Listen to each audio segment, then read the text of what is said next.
Hello student, welcome back to a new video. तो आज की वीडियो में हम आपके साथ डिस्कस करने वाले हैं, हम जो अपना कंटिन्यू कर रहे थे नया बैच 2023 का बीए सेकंड ईयर के जियोग्राफी के फोर्थ सेमेस्टर का यूनिट नंबर 1 हम कंप्लीट कर रहे थे और यूनिट नंबर 1 में हमने आपका आर्थिक भूगोल के बारे में डिस्कस किया था पहली वीडियो में। तो आज हमारी सेकंड वीडियो होने वाली है, क्योंकि आपको इस सब्जेक्ट का जो चैप्टर है, यूनिट है, इसका नाम देखिए meaning, concept and approaches of economic geography. Economics geography का मीनिंग क्या था, अप्रोच क्या था, कॉन्सेप्ट क्या था, यह हमने पिछली वीडियो में डिस्कस कर लिया था। आज की वीडियो में आपको क्या पढ़ना है, जहां से आगे बढ़ना है। Agriculture region of the world, दुनिया के कृषि प्रदेश कौन कौन से हैं, विश्व के कृषि प्रदेश कौन कौन से हैं, उन कृषि प्रदेशों के बारे में आज हमको पढ़ना है। बेसिकली कृषि प्रदेश मीन्स व्हाट, ऐसे प्रदेश जिन पे कृषि की जाती है। अब इस दुनिया में तमाम सारी जगह हैं जहां पर कृषि की जाती है, तो उन जगहों में कुछ जगहों में समानता पाई जाती है कि जहां यहां पर एक जैसी खेती की जाती है, दूसरी जगह वहां भी इसी तरह की खेती की जाती है। तो क्या हो गया इसमें, किसमें समानता पाया जा रहा है। तो इन समानताओं और भिन्नताओं के आधार पर इस पूरी दुनिया को कृषि प्रदेशों में विभाजित किया गया है कि ये कृषि प्रदेश इस टाइप का है, ये कृषि प्रदेश इस टाइप का है। तो इस बिहाफ पर जो कृषि प्रदेशों में बांटा गया है, इसी को कहते हैं हम प्रदेशीकरण, भी इसी आधार पर पाया जाता है। अब अगर हम हुइट्सली द्वारा जो है प्रस्तुत किया गया है विश्व के कृषि प्रदेश, हुइट्सली ने 13 कृषि प्रदेशों में पूरे विश्व को बांटा हुआ है। तो अगर हम बेसिकली कृषि प्रदेश जो मैंने अभी आपको बताया है उसको थोड़ा सा शब्दों में समझें तो क्या होगा कि कृषि प्रदेश ऐसे विस्तृत क्षेत्र को कहते हैं जिसमें कृषि संबंधी दशाओं, विशेष रूप से फसलों की किस्मों, उनके उत्पादन विधि में क्या हो, समानता पाई जाए और कृषि भूमि के उपयोग की विशिष्टता जन्य संबद्धता मिलती हो। तो उसको कहेंगे हम क्या, कि वो ऐसी दशा है जहां पर हम उसको कृषि प्रदेश कह सकते हैं। क्या चीज की बात की गई इसमें, कि एक क्षेत्र हो बड़ा सा जिसमें कृषि संबंधी दशाएं मीन्स क्या, वायुमंडल, वातावरण, वहां पर वर्षा, वहां पर जो है गर्मी, सर्दी, वहां पर जो वातावरणीय रूप से है वो सारी दशाएं, और विशेष रूप से फसलों की किस्में कि एक जगह पर कृषि के जो फसल है उन फसलों की कौन सी किस्में पाई जाती है और दूसरे जगह पर कौन सी पाई जाती है। और उत्पादन विधि में समानता, उत्पादन विधि मतलब जैसे उनको उत्पादन करने के लिए किन विधियों का उपयोग किया जाता है, वो कृषि करने के लिए कौन कौन सी विधियों का यूज किया जाता है, क्या उन विधियों में समानता है। और कृषि भूमि के उपयोग की, कृषि भूमि का उपयोग किस तरीके से, कितना उपयोगी है कृषि भूमि, इन आधारों पर हम कृषि प्रदेशों को विभाजित करते हैं। ओके मेरे दोस्त, तो अगर हम बात करें कृषि प्रदेशों के सीमांकन के आधार कि कौन से आधार है जिन आधारों पर हम किसी प्रदेश को कृषि प्रदेश में बांटते हैं कि ये प्रदेश इस टाइप का कृषि प्रदेश है। ओके, तो इसके जो सीमांकन करने का, कृषि प्रदेश के बारे में बात करने का, उसको सीमांकन के बारे में पॉइंट रखने का जो शुरुआत हुआ है 1936 में हुआ हुइट्सली महोदय के द्वारा। हुइट्सली महोदय ने पहली बार इस तरीके की कोई बात की कि कृषि प्रदेशों को भी हम विभाजित कर सकते हैं और पूरी दुनिया को समझ सकते हैं कि कितने कृषि प्रदेशों में दुनिया है, किस टाइप की चीजें होती है, कौन कौन सा दशाएं कहां कहां पर पाया जाता है, फसलों की किस्में क्या पाई जाती है, उत्पादन की विधि क्या है। तो कहीं ना कहीं जब कृषि प्रदेश क्षेत्रों में बट गया और कुछ प्रदेशों में आए, 13 प्रदेश मान लिया, तो अब इस 13 प्रदेश में आप पूरी दुनिया को जान सकते हैं, पूरे विश्व को जान सकते हैं। तो इसीलिए इसका उपयोग था। अब जो हुइट्सली ने कृषि प्रदेशों का सीमांकन किया, उसका पहला आधार क्या था, फसल और पशु साहचर्य। मतलब कि जब हम फसलों को उगाते हैं या कहीं पर किसी प्रकार की कृषि की जाती है, that is not about only field, only जो है ग्रेन्स जो भी हम उगाते हैं, उसमें हम पशुओं को भी कहीं ना कहीं सम्मिलित करते हैं। जैसे कि कुछ ऐसे प्रदेश हैं जहां पर हल चलाने के लिए, जुताई करने के लिए क्या होता है, पशुओं का यूज किया जाता है। कुछ क्षेत्र है जहां पर ट्रैक्टर का यूज किया जाता है, कुछ क्षेत्र है जहां पर कृषि में काम करने के लिए पशुओं का यूज किया जाता है। अब अगर मान लिया कोई जगह है जहां पर कृषि करने के लिए, जुताई करने के लिए पशुओं की जरूरत है और वहां पर पशुओं को खाने पीने की चीजों की जरूरत, जो उनकी जरूरत है वो पूरी ना हो पाए, फिर कैसे होगा। तो जब एक कृषि प्रदेश है तो उसमें पशुओं के साथ भी साहचर्य बना करके रहना इंपॉर्टेंट होता है। तो उस आधार पर किस तरह की चीजें होती है, क्या है उसमें, किस तरीके से साहचर्य बनाया जाएगा, उस आधार पर क्या कृषि जहां पर हो रही है तो उसको एक कैटेगरी में रखा जा सकता है। दूसरा चीज है कृषि उत्पादन की विधि। कृषि उत्पादन की विधि भी जो है कृषि प्रदेश के जो वितरण किया गया है, कृषि प्रदेश को बांटा गया है, उसमें इंपॉर्टेंट है कि कृषि किस तरीके से उगाई जाती है। कृषि उगाने के पीछे जो है उसका रीजन क्या है, कैसे उगाया जाता है। जैसे कुछ जगहों पर है जहां पर ट्रैक्टर से नहीं उगाया जा सकता, तो वहां पर जो है बैलों से उगाया जाता है, बैलों से जुताई की जाती है। किसी जगह पर ट्रैक्टर का यूज किया जाता है, किसी जगह पर यंत्रों का यूज किया जाता है। कोई ऐसी जगह है जहां पर जो है पहाड़ी टाइप है तो वहां पहाड़ी वाली कृषि होती है। तो कृषि उत्पादन की विधि क्या है, उस आधार पर भी कृषि प्रदेशों को बांटा जा सकता है। तीसरा चीज है आपका पूंजी, श्रम और संगठन। मतलब कि इस आधार पर भी कृषि प्रदेश अलग होते हैं कि वहां पर रहने वाले लोगों की आर्थिक स्थिति कैसी है, उनके पास पूंजी है भी फसल उगाने के लिए या नहीं है,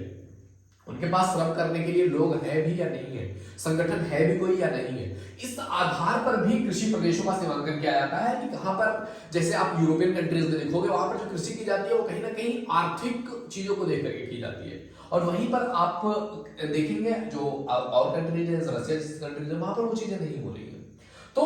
जिस लेवल की चीजें हैं, जिस लेवल का श्रम है, जिस लेवल की टेक्नोलॉजी आ रही है, उस लेवल के कृषि किए जाते हैं, तो उस आधार पर भी कृषि प्रदेश के सीमांकन में कुछ चीजों का ध्यान रखा जाता है। अगला चीज है आपका कृषि उत्पादित पदार्थ का उपयोग। कृषि उत्पादित जो पदार्थ है उसका उपयोग क्या है,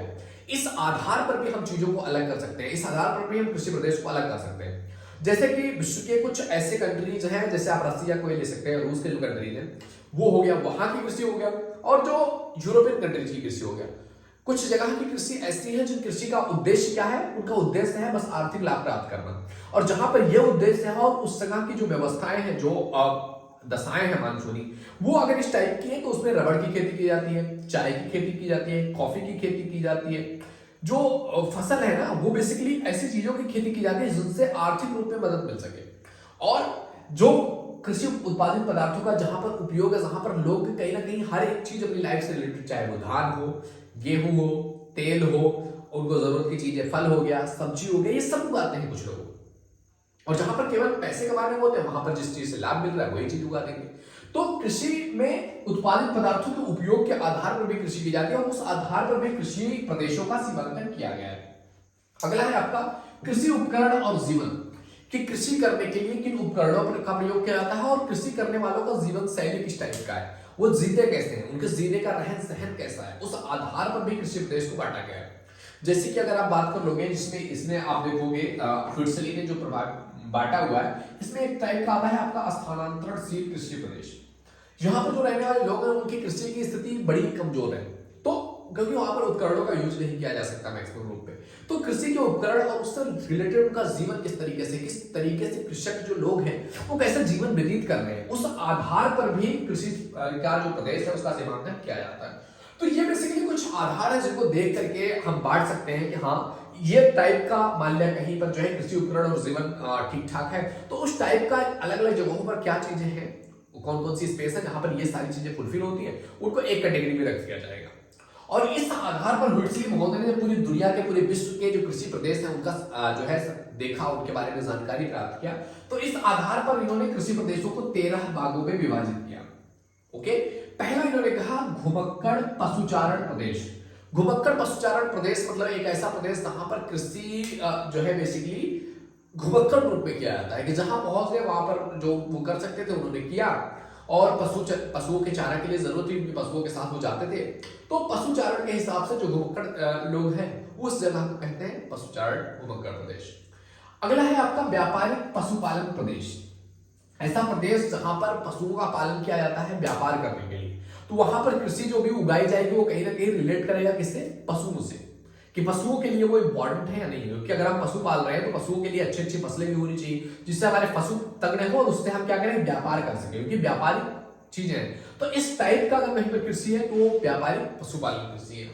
अगला है आपका स्थानांतरणशील कृषि प्रदेश, मतलब ऐसे कृषि प्रदेश जिन पर जो है जहां पर एक जैसे मौसम नहीं, मतलब एक फ्लैट जगह ना हो, पर्वतीय क्षेत्र हो गया,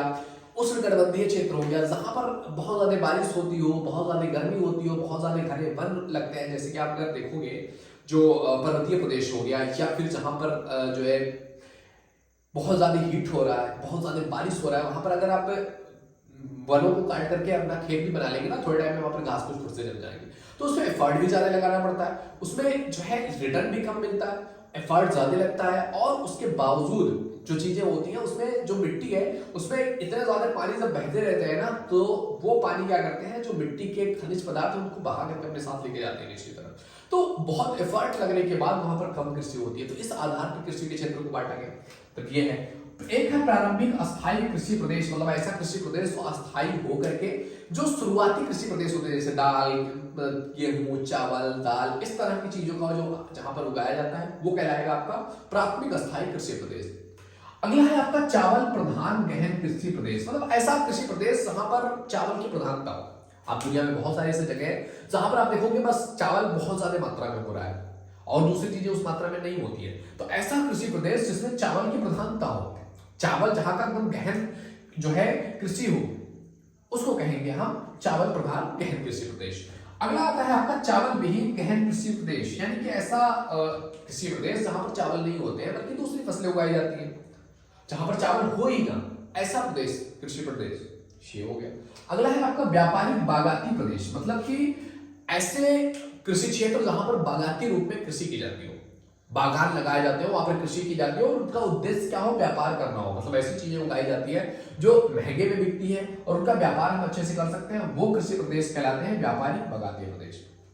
अगला है आपका भूमध्य सागरीय कृषि प्रदेश। भूमध्य सागरीय कृषि प्रदेश भी अपने आप में एक प्रदेश है, कृषि प्रदेश है, जहां पर टेम्परेचर बहुत ज्यादा होता है। वहां पर सर्दियों में बारिश होता है, गर्मियों जब गर्मी का टाइम होता है ना तो उस टाइम पे बारिश नहीं होती है और भी ज्यादा गर्मी पड़ता है, तो उस तरह का कृषि प्रदेश का क्षेत्र। एक है अगला आपका व्यापारिक अन्न उत्पादक प्रदेश, मतलब व्यापार तो किया जाएगा लेकिन यहाँ पर अन्न उगाया जाएगा, अन्न उगा करके अन्न का व्यापार करने वाले प्रदेश जो है, जैसे गेहूं उगाया जा रहा हो कहीं पे, चावल उगाया जा रहा हो कहीं पे, दाल की खेती हो रही हो कहीं पे, तो व्यापारिक अन्न उत्पादक प्रदेश अलग हो गए। व्यापारिक फसल और पशु कृषि प्रदेश, यानी कि व्यापारिक फसलों का भी यूज किया जा रहा है और पशुओं का भी ध्यान रखा जा रहा है, पशुओं के चारण का भी ध्यान रखा जा रहा है, व्यापारिक फसलें भी उगाई जा रही है, पशुओं से उसमें हेल्प भी लिया जा रहा है, पशु काम भी कर रहे हैं खेतों में। तो इस तरह के जो कृषि प्रदेश है जहां पर ये सारी चीजें मिलती हैं उसको कहेंगे हम व्यापारिक फसल कृषि पशुपालन प्रदेश। अगला है आपका निर्वाहक उपज जो कृषि प्रदेश। निर्वाहक उपज मतलब ऐसे उपज उगाए जाना जहां पर जिससे हमारा जीवन निर्वाह हो रहा हो, तो इसमें आ जाएगा आपका फल, सब्जी, दाल, चावल, गेहूं, ये सारी चीजें जिससे कि एक निर्वहन हो रहा हो और कहीं ना कहीं वो हम पशुओं के माध्यम से कर रहे होते हैं, छोटी चीजें होती है ना, तो पशुओं के माध्यम से उसमें काम किया जाता है, तो पशु भी जुड़े हुए हो और निर्वाहक कृषि हो, तो ऐसा भी कृषि प्रदेश होता है। अगला है आपका व्यापारिक दुग्ध पशुपालन प्रदेश, यानी कि ऐसा पशुपालन प्रदेश की जहां पर कृषि किया जाता है पशुओं की हेल्दी रखने के लिए, पशुओं को खिलाने पिलाने के लिए, जिससे कि वो हेल्दी हो और उनसे दूध अच्छे से निकाला जा सके और दूधों का क्या किया जाए, व्यापार किया जा सके, ऐसा प्रदेश। अगला है आपका बागवानी कृषि प्रदेश, मतलब ऐसा कृषि प्रदेश जहां पर कृषि बागवानी के रूप में किया जाता हो, बागानों के रूप में कृषि किया जाता हो, वो बागवानी कृषि प्रदेश है। तो इस आधार पर फिट्जली महोदय ने पूरी दुनिया का जो कृषि प्रदेश है उसको 13 कृषि प्रदेशों में बांट दिया था। तो बेसिकली हमारा जो agriculture region of the world था कि इस दुनिया के जो कृषि प्रदेश है वो क्या क्या है, कौन कौन से हैं, किन आधारों पर उनको बांटा जाता है, क्या होता है कृषि प्रदेश, ये सारा कुछ आज हमने इस वीडियो में डिस्कस कर लिया है। तो यूनिट नंबर 1 यहीं पे खत्म होता है। तो यूनिट नंबर 1 पे हमारी 2 वीडियोज आ चुकी है, पहली आर्थिक भूगोल पर जो आपका इकोनॉमिक जियोग्राफी है और सेकंड एग्रीकल्चर रीजन के ऊपर। ओके मेरे दोस्त, आई होप ये वीडियो में समझ में आया होगा। वीडियो पसंद आए तो लाइक जरूर कीजिए, पहली बार चैनल पे आए एक बार विजिट करके जरूर देखिए। If you think it is valuable तो आप सब्सक्राइब कर सकते हैं आने वाली वीडियोज को नोटिफिकेशन पाने के लिए। चैनल को सब्सक्राइब के बेल आइकन भी जरूर हिट कर लीजिए जिससे कि आपको नोटिफिकेशन आता रहे। ओके मेरे दोस्त, तो मिलते हैं आपसे अगले वीडियो में, तब तक के लिए जय हिंद जय भारत।